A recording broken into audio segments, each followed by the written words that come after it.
Welcome to our course on literary adaptation. I'm Dr. Muhammad Alwishi, and over the coming weeks, we will explore one of the most dynamic and creative fields in contemporary cultural studies. This course will examine how stories transform across different media from page to screen and beyond.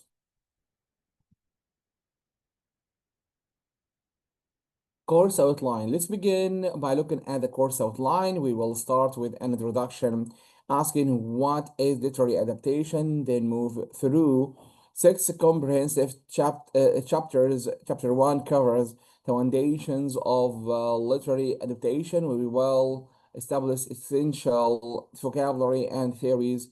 Chapter two explores historical and cultural contexts, showing how adaptation practices have evolved. Chapter 3 examines adaptation, cross media, film, television, digital platforms, and more. Chapter 4 addresses critical approaches and ethical considerations, including important questions about representation and appropriation. Chapter 5 focuses on creative practice and course assignments, where you will develop your own adaptation project. Finally, chapter 6 presents case studies and exemplars, analyzing successful adaptations and learning from both triumphs and controversies.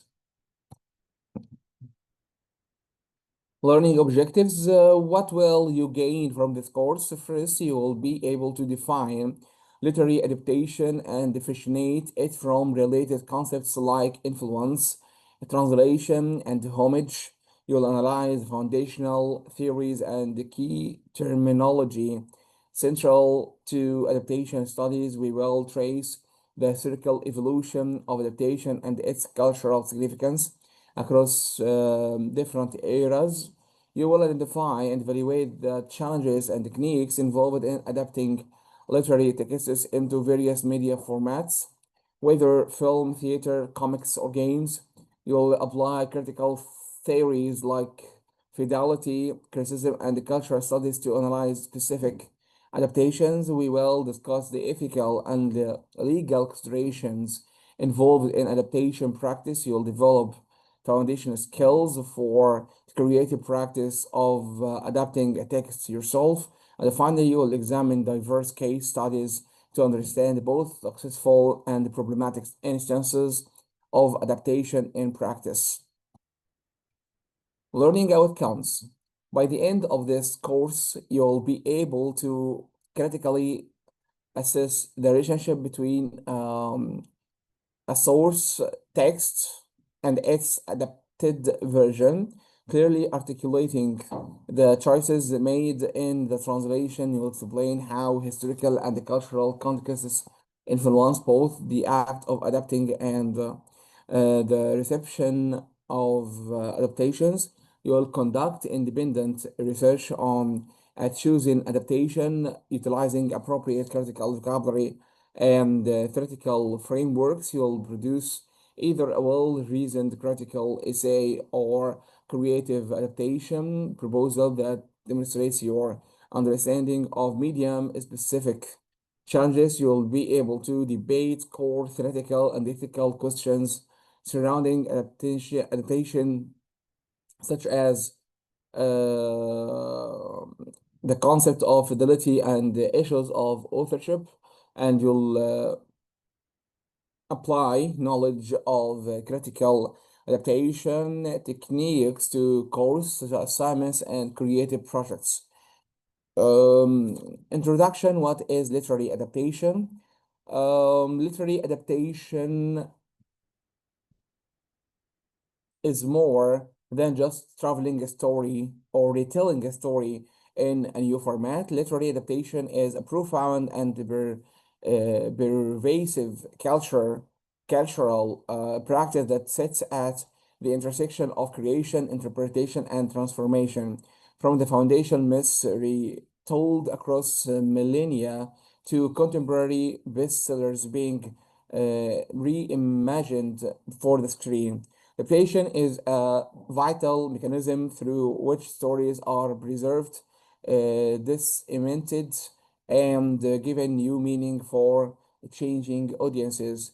Think about how many times you've seen a favorite book adapted into a film or a classical play reimagined in a modern setting. These aren't simply copies, they are creative reinterpretations that bring new perspectives to familiar stories.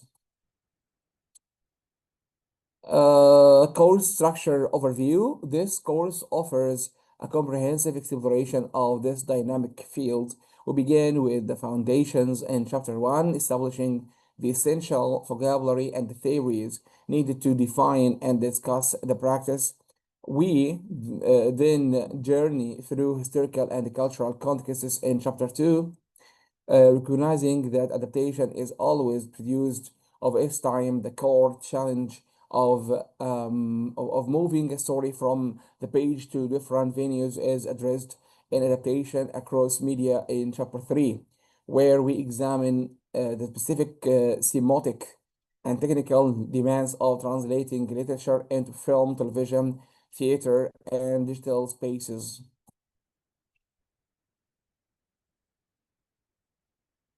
Critical and creative framework in study is complete without a critical lens, so we dive into critical approaches and ethical considerations in chapter 4, engaging with debates on fidelity, authorship, and appropriation. Finally, we move from theory to practice with creative practice and the course assignments in chapter 5, and a deep dive into case studies and exemplars in chapter 6, offering both practical guidance for creating adaptations and rich examples for analysis. Ultimately, this study aims to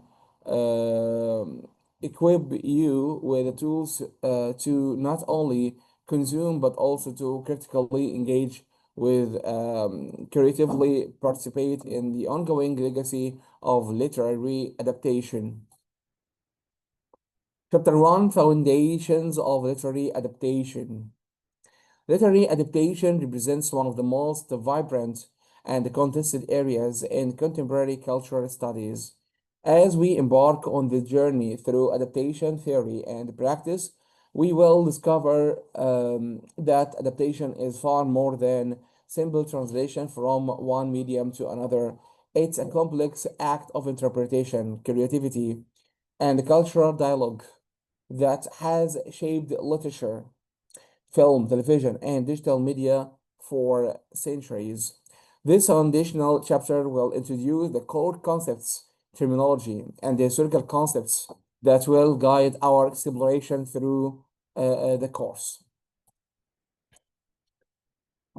Foundations chapter overview. This foundational chapter introduces the core concepts, terminology, and the historical contexts that will guide our exploration throughout the course. We will examine how adaptation studies emerged as a distinct academic discipline, explore the key theoretical frameworks that scholars use to analyze adapted works, and consider why adaptation matters both artistically and culturally in our media situated age.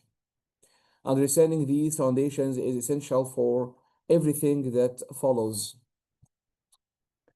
What is literary adaptation? At its most fundamental levels, literary adaptation involves a transformation of a literary work, whether novel, short story, poem, or play, into another form or medium.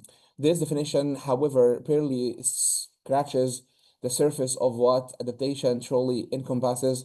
The process is simultaneously an act of interpretation, creation, and cultural contemporary that reveals as much about the adapter's context and intentions as it does about the source material. When a director adapts a novel into a film, they're not just understanding and translating words into images. They are making interpretive choices about what those words mean, what matters most in the story, and how to make it resonate with contemporary audiences.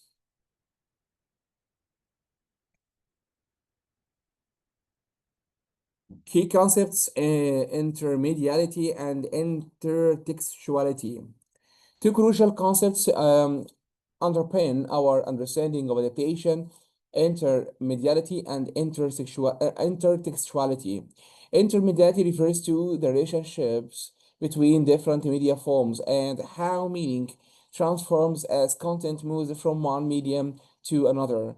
A novel's interior monologue, for instance, must find new expression through usual and visual cinematography or cinematography or voice-over narration in film. Intertextuality emphasizes how texts reference, respond to, and build upon other texts, creating webs of meaning that sophisticated audiences recognize and appreciate.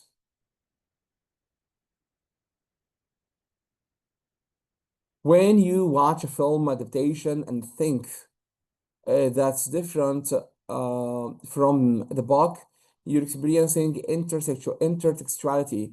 Your knowledge of one text shapes how you understand the other. Historical foundations and contemporary relevance. Adaptation is an ancient practice. Greek playwrights adapted myths. Shakespeare transformed Holinshed's chronicles and Italian novellas into immortal drama. Definition and scope: transforming literary works across media genres and cultural contexts while maintaining recognizable connections to source material. Contemporary relevance: in our remix, culture adaptation has become a dominant mode of cultural production, from Hollywood blockbusters to fan fiction.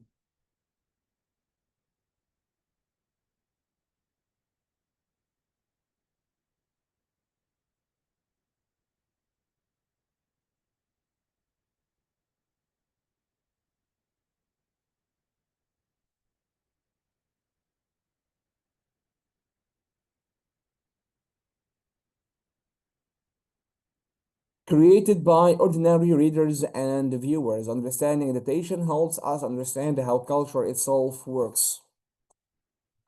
The evolution of adaptation studies. Adaptation studies emerged as distinct academic discipline only in the latter half of the 20th century, through critics had discovered the relationship between literary sources and their theoretical or cinematic descendants for decades prior.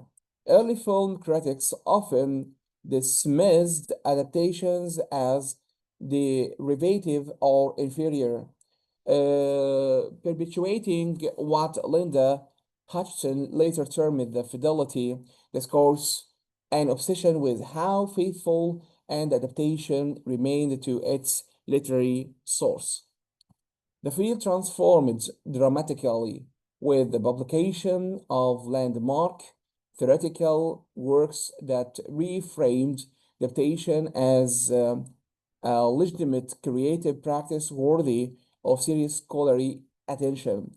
Linda Hutchinson's influential 2006 book, a Theory of Adaptation, proposed understanding adaptation as both a product, the adapted work itself, and a process, the act of adaptation, emphasizing the creative agency of adapters rather than viewing them as mere translators. Earlier, Geoffrey Wagner has proposed a useful taxonomy distinguishing between transposition, minimal alteration, commentary, purposeful reinterpretation, and analogy, significant departure using the source as inspiration. This created an unfair hierarchy where adaptations were judged primarily on how closely they followed their sources rather than as creative works in their own right.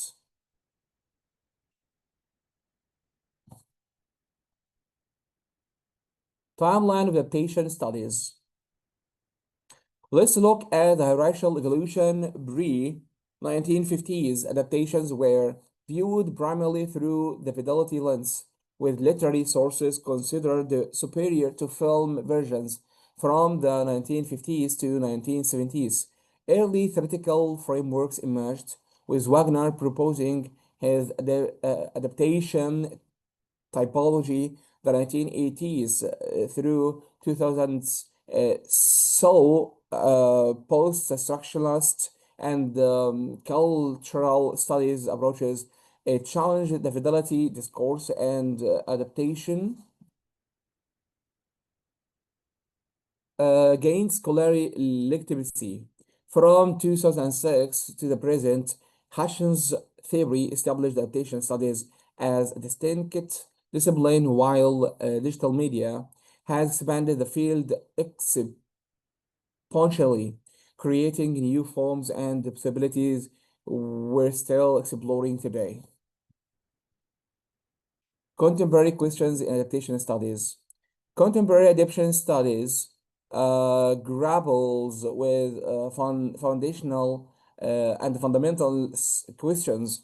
How do we balance respect for source material with creative transformation? What cultural and commercial forces shape adaptation decisions? How do adaptations participate in ongoing uh, conversations about identity, representation, and cultural memory? These questions will guide our investigation throughout this course. There are no simple answers, but asking the questions helps us understand adaptation as more than entertainment. It's a site of cultural negotiation and meaning making. Chapter 2, Historical and Cultural Contexts. Literary adaptation has never existed in cultural vacuum. Throughout history, adapters have responded to their specific social, political, and aesthetic contexts using the act of transformation to comment on contemporary issues, challenge prevailing norms, or participating in cultural debates. The chapter examines adaptation practices across several key historical periods, revealing how different areas and different eras approaches the transformation of literary texts and what these adaptations tell us about their cultural moments.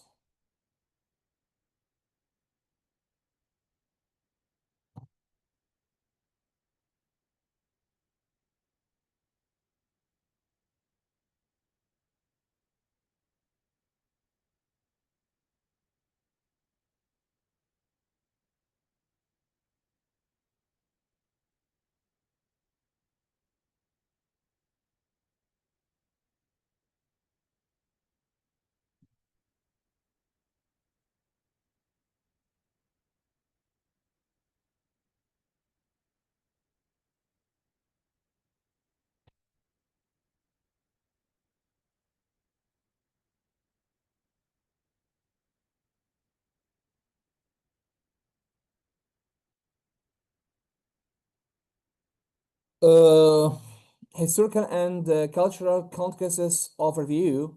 From 18th century satirical responses to popular novels through nationalist medieval revivals to the emergence of cinema and television as dominant adaptation media, we will trace how adaptation has served as a vehicle for cultural conversation, artistic innovation, and ideological contestation. Understanding this history and essential for appreciating both the continuities and innovations in contemporary adaptation practices.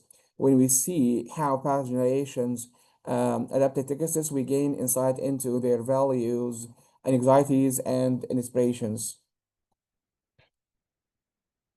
Adaptation in the long 18th century. The 18th century witnessed remarkable examples of literary adaptation that revealed the period's complex relationship with questions of morality, gender, and social class. A particularly illuminating case involves Samuel Richardson's 1740 novel Famila, which tells the story of a vicious servant girl who resists her master's sexual advances and is ultimately rewarded with marriage. This hugely powerful and popular novel sparked immediate responses from other writers who saw opportunities to challenge Richardson's moral frameworks through adaptation and parody.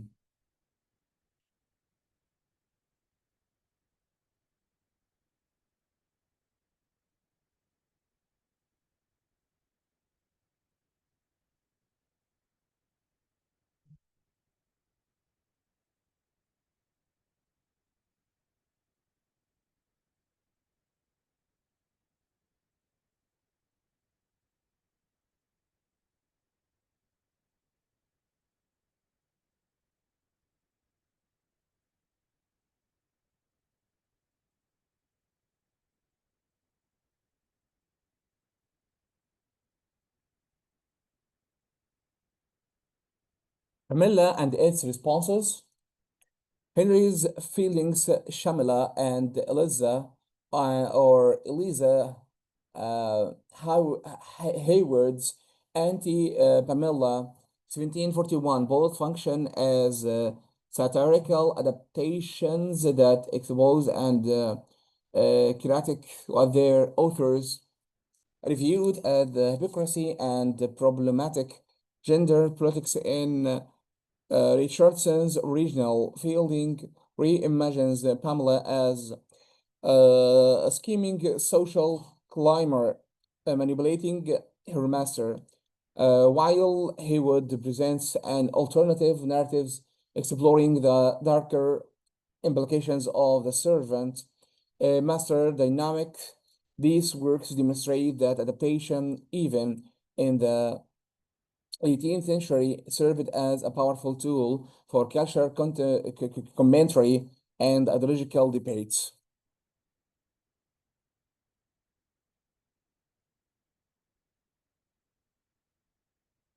Richardson Babylon timeline.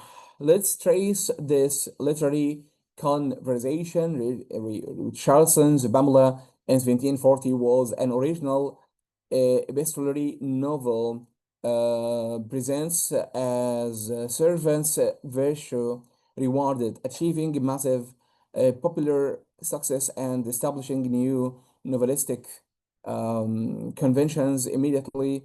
Satirical responses emerged, fielding and Haywood created the parodic adaptations challenging Richardson's moral framework and gender politics. From this, a literary dialogue emerged. Adaptations established a pattern of texts responding to texts, creating rich intertextual conversations that continue to this day.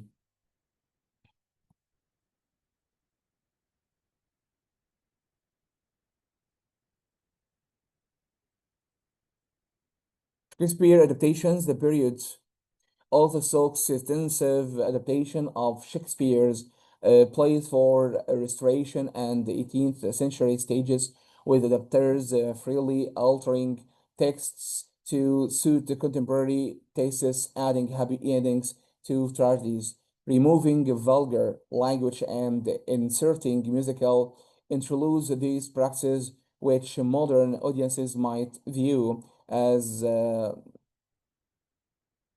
sacrilegious, reveal how each era reimagines classical texts according to its own aesthetic and moral values. 19th and 20th century adaptations. The 19th century brought new forms of adaptation driven by nationalists, movements and technological innovations across Europe. Medieval romances and folk narratives were adapted and reinterpreted as part of nation building projects, with writers and artists mining historical texts for stories that could embody national character and values. The German brothers Grimm collected and adapted folk tales, while Arthurian legends experienced revivals in multiple countries. Each adaptation influenced by local political and cultural concerns.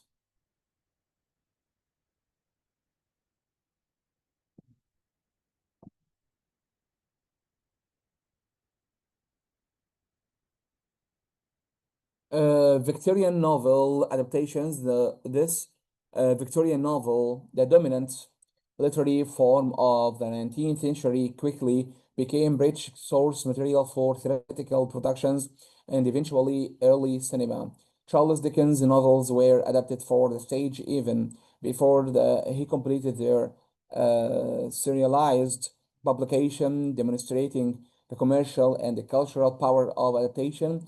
These Victorian adaptations often emphasized the melodramatic elements, spectacular staging, and moral clarity, reflecting the theatrical conventions and the audience's expectations of the period.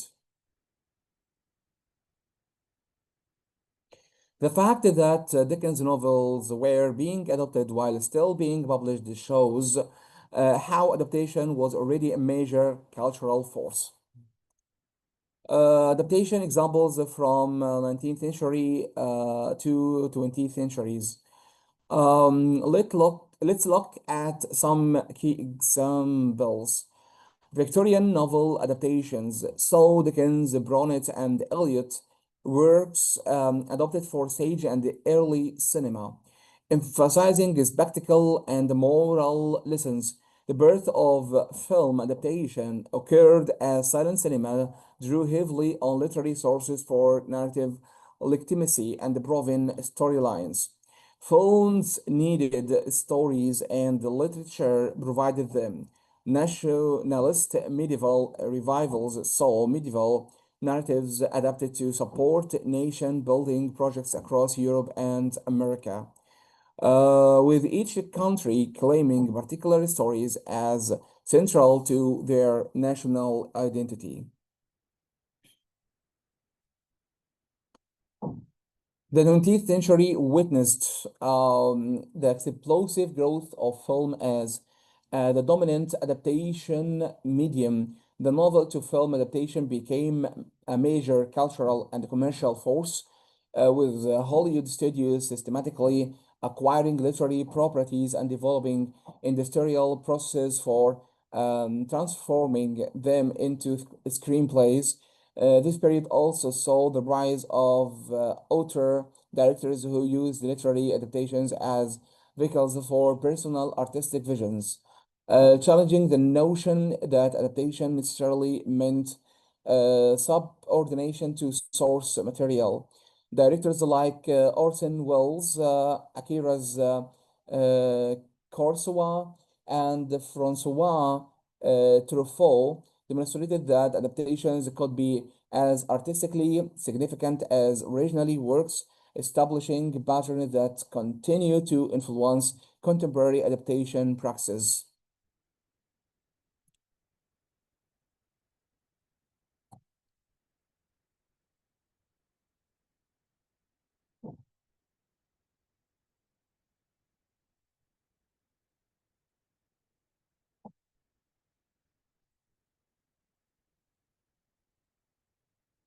So let's revise what we said in these two chapters. Chapter 1, Foundations of Literary Adaptation, the Art of Translation Between Media. We said that literary adaptation stands as one of the most complex and debated practices in the creative arts.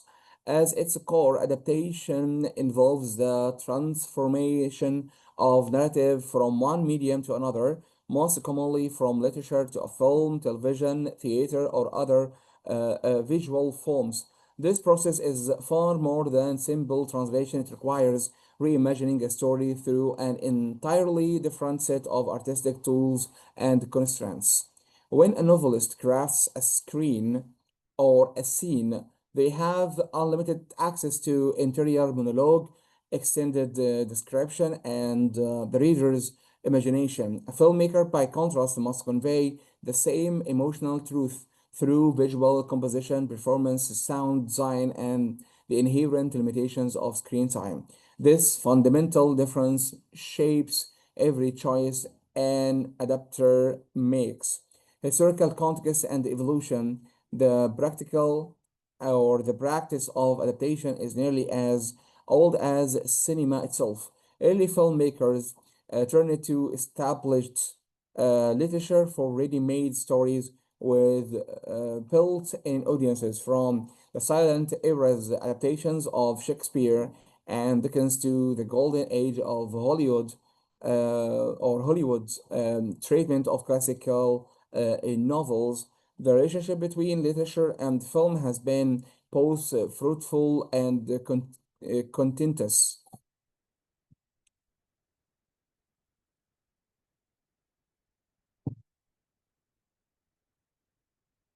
Over time, attitudes toward adaptation has evolved. Early criticism often focused on fidelity, how faithfully did the adaptation reproduces um, its source material. This fidelity criticism assumed that the original text held inherent superiority and that any division represented a failure. Contemporary adaptation studies have largely moved beyond this limiting framework, recognizing adaptation as a creative act in its own right. Key theoretical approaches. Modern scholars approach adaptation through multiple lenses. Some view as an act of interpretation, similar to how different directors might stage the same play with vastly different results. Others frame adaptation as intertextuality, a dialogue between texts that enriches both the source and its adaptation. Still others emphasize the cultural and economic forces that shape adaptation choices, from marketability to ideological concerns. The concept of equivalence rather than fidelity has gained prominence. An effective adaptation seeks equivalent emotional impact rather than identical narrative details.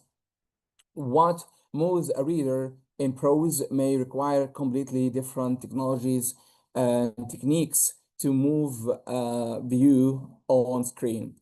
The adapter's dilemma. Every adapter faces fundamental questions. What is the essential core of this story that must be preserved? What elements are tied specifically to the original medium and must be transformed? How can the new medium's unique strengths enhance the narrative? These questions have no universal answers. Each adaptation represents a series of interpretive choices about what matters the most in the source material. The adapter must also navigate audiences' expectations.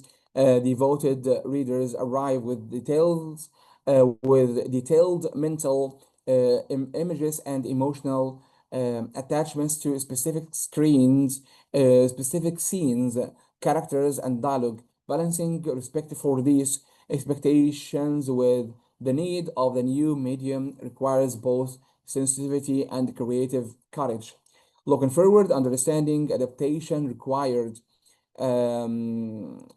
examining not just the final product but the entire process of transformation. The chapters that follow will explore the practical, creative, and theoretical dimensions of this process, from analyzing source material to making crucial decisions about structure, character, and tone. Through this exploration, when we can better appreciate adaptation as a sophisticated art form that honors its sources while creating something genuinely new.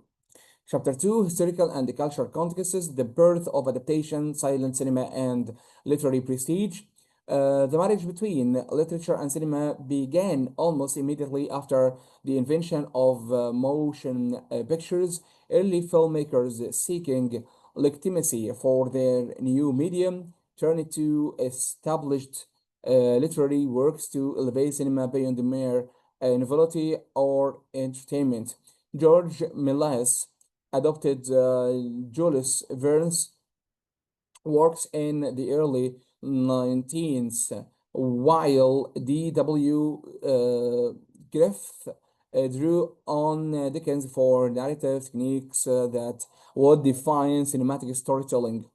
Silent cinema faced the unique adaptation challenges. Without dialogue, filmmakers developed visual languages to convey literary complexity, expressive acting, strategic intertitles, and innovative editing patterns.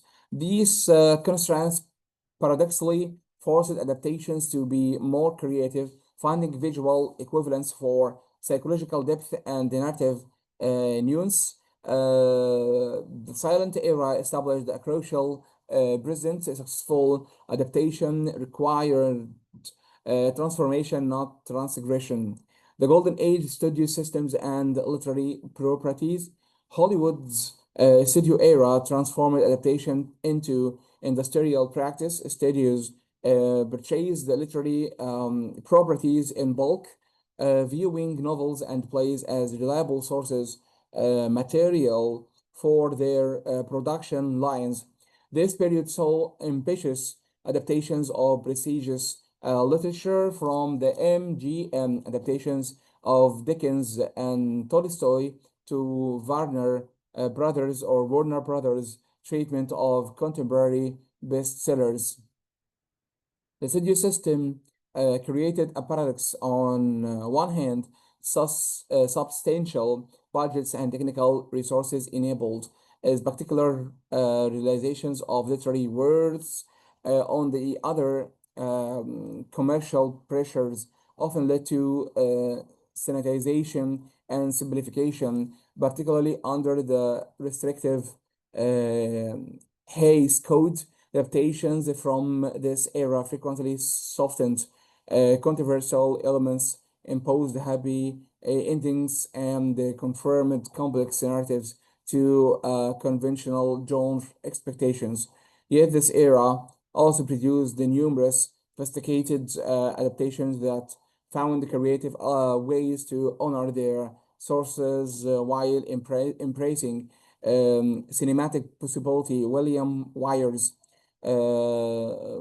Wuthering Heights, 1939, John Ford's The Graves of Wrath, 1940, and Lawrence Oliver's Henry, 1944, demonstrated that commercial filmmaking and artistic integrity need not to be mutually exclusive.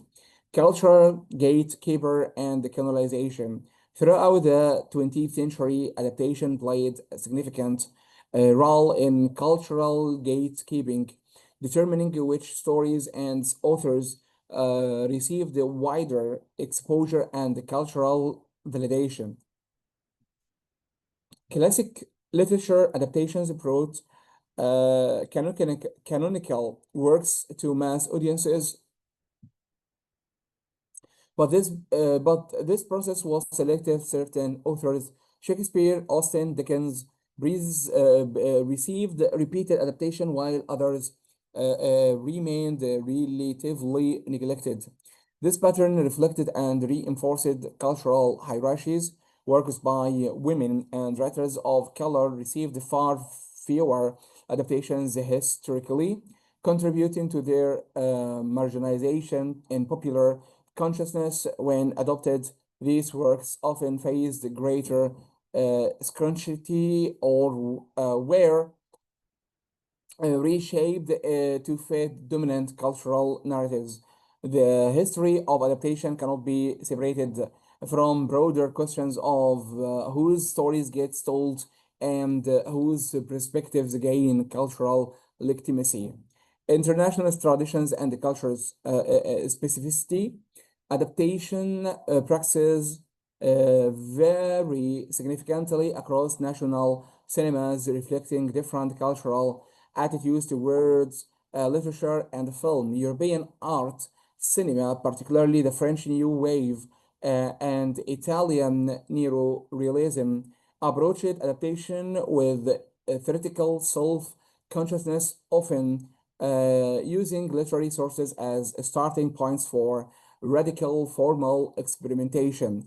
Filmmakers like Bresson, Basoloni, and Goddard treated adaptation as an opportunity to integrate both literature and cinema. Japanese cinema developed its own rich adaptation tradition, repeatedly turning the classic texts while infusing them with contemporary resonance.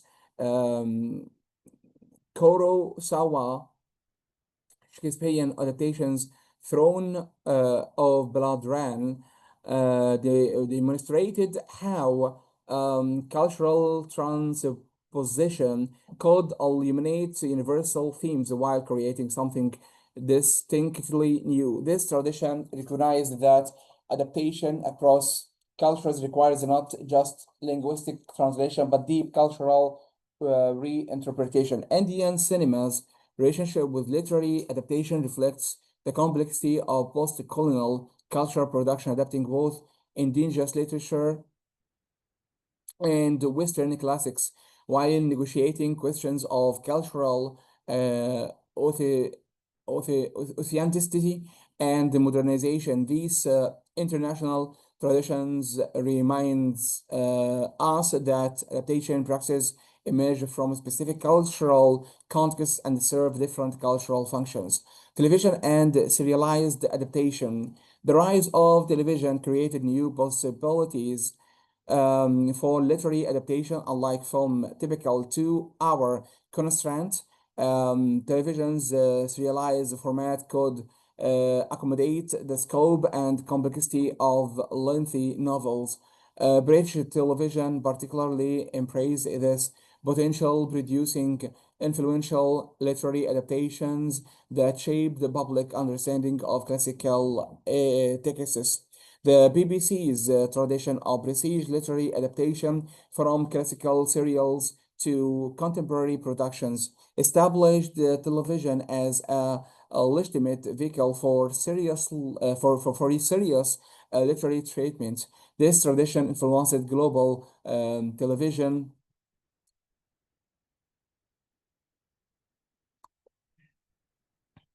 production and created expectations about how certain types of literature should be adapted.